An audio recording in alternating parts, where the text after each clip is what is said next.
Welcome to Electrified. It's your host, Dylan Loomis. Happy Monday. Hope you had a good weekend despite what's going on in the markets. Quick shout out to my newest patron, Jonathan B. Thanks for choosing to support the channel. Speaking of the market, at the time of recording, Tesla is down about 8% on the day. If you look at the chart, you can see since November, Tesla has been much more volatile as it's had a negative 12 day, 3 days where it was down 7, and today down about 8%. Compared to the daily candles prior to November, it was a lot more docile. And what did we just talk about? Tesla is and will always be subject to the macro environment.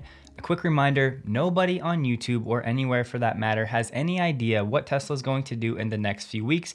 You need to have your own strategy. For what it's worth, yes, I bought a few shares this morning. However, I will not be surprised if Tesla dips below $800 per share in the coming weeks, as I believe there might be more pain ahead. Once again, just a guess. For me, I just dollar cost average over time. In the long run, it will all work out. You either have conviction in Tesla as a stock or you don't. And if you own Tesla right now and you're anxious, maybe you just don't have as much conviction as you thought, or you have too much invested into Tesla for you to handle emotionally. That's okay. You have to know yourself. And just a fun fact, over the last 95 days, Tesla, with its struggles of its own, has actually outperformed Bitcoin to the tune of 90%. Bloomberg ran an article, Tesla now runs the most productive auto factory in America. From the article, last year's Tesla factory in Fremont produced an average of 8,550 cars per week. That's more than the Toyota juggernaut in Georgetown at 8,400 and BMW in South Carolina at 8,300. So yes, little old Tesla Fremont, which was not purpose-built for EVs or for Tesla,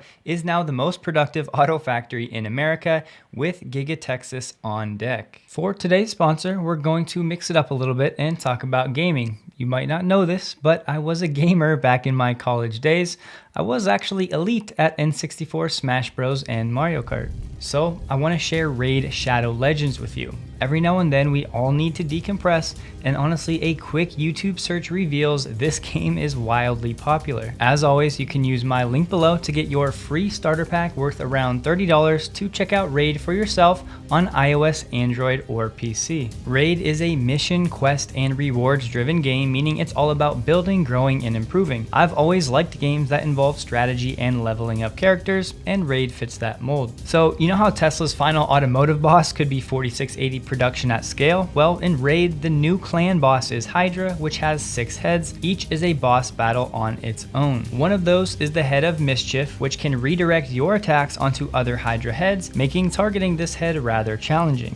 The head of Wrath will triple its attack power after you hit it 15 times, so stay alert out there. Now, I personally think your champion's abilities are just as important as your overall level, so choose your champions wisely. That's another thing that I like about Raid, the wide range of champions and abilities you can unlock. There's a ton happening in Raid this month as they're releasing new champions and a brand new Faction Wars crypt for the ever popular faction, the Shadowkin. There's also plenty of New Year events and tournaments to look forward to. Once again, check out the link in the description below to get your free starter pack worth around $30 to kickstart your campaign. There will be all kinds of treasure, energy refill, XP boost, refractor draft, silver, and ancient shard waiting for you behind the button right here, available only for the next 30 days and for new players.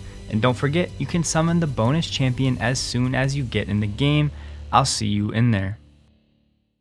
Munro Live uploaded a 26-minute video doing basically a preview of the Model S Plaid teardown. I pulled out the highlights to give it to you if you don't have time to watch the full thing. Sandy wanted to cover the things he didn't like first, so it was a short list. He said he didn't like the wind noise sitting in the back seat. This was due to one of the seals around the window not working, essentially rendering the laminated glass and the dual pane useless in terms of reducing wind noise. Sandy also didn't like the seatbelt receiver in the back. They're basically too far tucked into the seat, and he thinks there should be an extender so they stick out from the seat more so you can actually grab it and move it around, making it easier to buckle the seatbelt. He also didn't like the angle of the back seat, and he said sitting back there for too long caused his back to hurt. It might just be a personal problem, but he wasn't a fan of that. In the video, they did remove some parts under the hood, and they saw that Tesla actually has an integrated air tank for the air suspension that is built into a crossbar beam, making it more structural, and they thought this was an excellent thing. Sandy raved about the integration, saying it's to die for, for,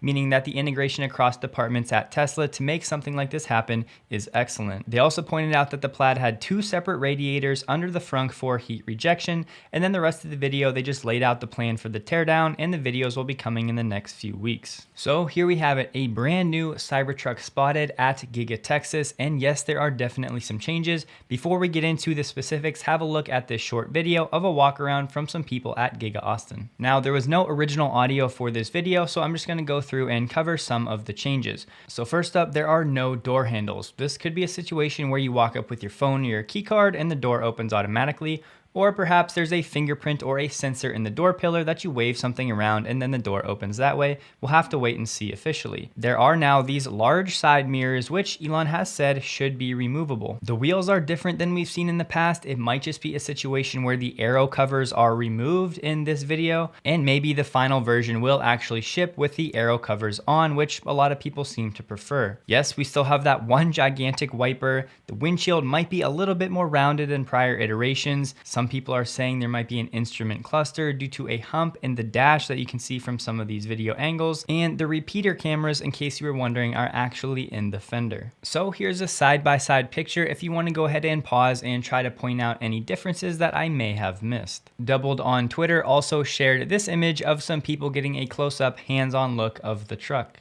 Cyber Mike also shared this image on Twitter of a different perspective for comparison. One other thing, it looks like the front fender area looks to be a bit more rounded off and less angled in, which some people complained with the original design might be a safety hazard for pedestrians. So rather than having this slope back so aggressively, it's kind of sloped down a little more straight. So let me know below, do you like or dislike the changes to the Cybertruck? To be clear, this does not have to be the final version, as we are most likely a few months away from actual production, but to that point, we should get more information this coming Wednesday on the Q4 call. Some unexpected news here from Sawyer. Tesla superchargers in North America to get a charging speed bump to 324 kilowatts from 250 later this year. Now, yes, this should mostly benefit the Model S and X, as their charging curve actually holds those 250 kilowatt rates for longer than the Model 3 and Y versions. Now, there may be some small benefits for Model 3 and Y users, but the bulk of this upgrade should impact the S and X a little bit more. Sawyer added that this new 324 kilowatt rate will be for V3 only, not V2. Here we have the Nikkei Asia that came out with a report, Panasonic to start producing new Tesla batteries in 2023. However, in a statement to Reuters, Panasonic said this: "We are studying various options for mass production, including a test production line we are establishing this business year. We don't, however, have anything to announce at this time." There was also this: Panasonic is reportedly expanding its Japan plant to mass produce the new batteries, and previously told Wall Street Journal test production is due to start March 2022. That Nikkei Asia report said it was going to be a $705 million investment in the Japan factory to produce these 4680 cells for Tesla, but they have also said they plan to produce this new form factor for other automakers as well. The report also said Panasonic was planning a production output of less than 10 gigawatt hours at the plant, which is on par with Tesla's Cada Road facility, the pilot line, and at a pack size of 60 kilowatt hours, that would be enough 10 gigawatt hours for about 150,000 vehicles each year. What's interesting to me here is that no one's really talking about what Panasonic's doing with 4680s at Giga Nevada. So far, this news just has to do with Panasonic's line in Japan, nothing of what's going on at Giga Nevada, something to keep in mind. There was some different wording used for the timing of when this production might start. Remember, the test production was supposed to start in March of this year, but this article from the Nikkei said that it was going to be as early as 2023, so we could still be 1+ year out from these actual production 4680 cells coming from Panasonic out of Japan for Tesla. Anecdote here, just something to watch. Alex said, "I just received this email from Tesla Insurance. Looks like Spanish market will be available soon," and here is the email itself. We learned this morning that Tesla is actually countersuing JP Morgan over this warrant situation that we had covered a few months ago. If you've forgotten, JP brought a suit against Tesla back in November, claiming it was owed $162 million for a set of warrants it had acquired as part of the bond sale. Tesla today said JP was not entitled to the billions of dollars it got in stock last year from those warrants. Check this out. Tesla is saying that the suit JP Morgan brought is actually a feud that's going on between Tesla and JP Morgan. It alleged the bank's actions amounted to bad faith and avarice.